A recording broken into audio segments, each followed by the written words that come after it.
SSC পরীক্ষা 2026 তোমাদের চট্টগ্রাম বোর্ডের কৃষি শিক্ষা বিষয়ের এমসিকিউ অংশে সঠিক সমাধান তুলে ধরছি এই ভিডিওতে। প্রশ্নের উত্তরগুলো তোমরা একটু মিলিয়ে নাও। 1 এর সঠিক উত্তর খ, 2 এর খ, 3 এর ঘ, 4 এর ক, 5 এর সঠিক উত্তর হচ্ছে ক। এরপর 6 নম্বরের সঠিক উত্তর হচ্ছে ঘ হবে তেলাপিয়া।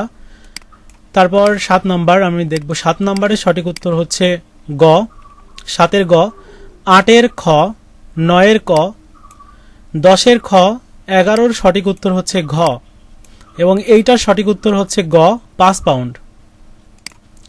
এবার 13 নম্বরের সঠিক উত্তরটা দেখব। 12 নম্বরের সঠিক উত্তর হচ্ছে 12 নম্বরের সঠিক উত্তর হলো ঘ। এবার 13 নম্বর হচ্ছে গ, 14 খ, 15 খ, 16 ক, 17 ঘ, 18 গ, 19 ক। এবার 20 সঠিক উত্তর হচ্ছে ক, 21 ঘ, 22 ঘ, এখানে সিরিয়াল দেওয়া নাই তো এটার উত্তর হবে হচ্ছে গ এবং সর্বশেষ 23 উত্তর হবে ক। মিলিয়ে দেখো কয়টা হলো কমেন্টস করে জানিয়ে দাও।